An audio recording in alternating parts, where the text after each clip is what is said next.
Siapa yang tak kenal Abu Nuwas atau Abu Nawas? Ia adalah seorang penyair Islam termasyhur di era kejayaan Islam. Orang Indonesia begitu akrab dengan sosok Abu Nawas lewat cerita-cerita humor bijak dan sufi. Sejatinya, penyair yang bernama lengkap Abu Nuwas Al-Hasan bin Hini Al-Hakami itu memang seorang humoris yang lihai dan cerdik dalam mengemas kritik berbungkus humor. Diperkirakan, Abu Nawas terlahir antara tahun 747 hingga 762 Masehi. Ada yang menyebut, tanah kelahirannya di Damaskus, ada pula yang meyakini Abu Nawas berasal dari Bursa, versi lainnya menyebutkan dia lahir di Ahwas.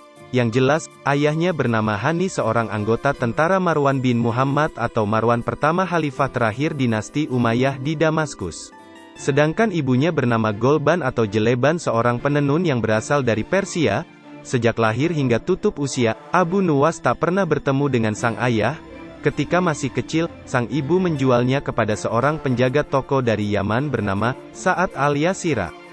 Abu Nuwas muda bekerja di toko grosir milik tuannya di Basra, Irak. Sejak remaja, otak Abu Nuwas yang encer menarik perhatian Walibah ibnu Al-Hubab, seorang penulis puisi berambut pirang. Al-Hubab pun memutuskan untuk membeli dan membebaskan Abu Nuwas dari tuannya. Sejak itu, Abu Nuwas pun terbebas dari statusnya sebagai budak belian. Al-Hubab pun mengajarinya teologi dan tata bahasa. Abu Nuwas juga diajari menulis puisi. Sejak itulah, Abu Nuwas begitu tertarik dengan dunia sastra. Ia kemudian banyak menimba ilmu dari seorang penyair Arab bernama Khalaf al-Ahmar di Kufah. Setelah itu, dia hijrah ke Baghdad yang merupakan metropolis intelektual abad pertengahan di era kepemimpinan Khalifah Harun ar-Rasyid. Karir Abu Nuwas di dunia sastra mulai mencuat setelah kepandaiannya menulis puisi menarik perhatian Khalifah Harun al-Rasyid. Melalui perantara musikus istana, Ishaq al-Wausuli, Abu Nuwas akhirnya diangkat menjadi penyair istana, Syairul Bilad. Abu Nawas pun diangkat sebagai pendekar para penyair. Tugasnya menggubah puisi puji-pujian untuk Khalifah.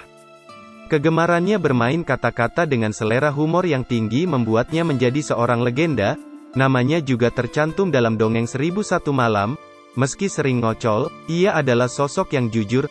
Tak heran, bila dia disejajarkan dengan tokoh-tokoh penting dalam khazanah keilmuan Islam. Kedekatannya dengan Khalifah membuatnya berakhir di penjara. Suatu ketika, Abu Nawas membaca puisi kafilah Bani Mudar yang membuat Khalifah tersinggung dan murka. Sejak mendekam di penjara, puisi-puisi Abu Nawas berubah menjadi religius.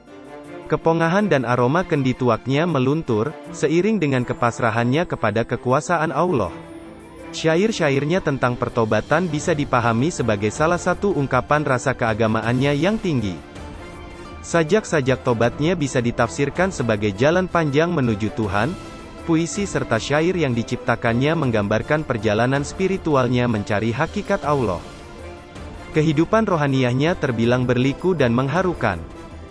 Setelah menemukan Allah, inspirasi puisinya bukan lagi hamar, melainkan nilai-nilai ketuhanan.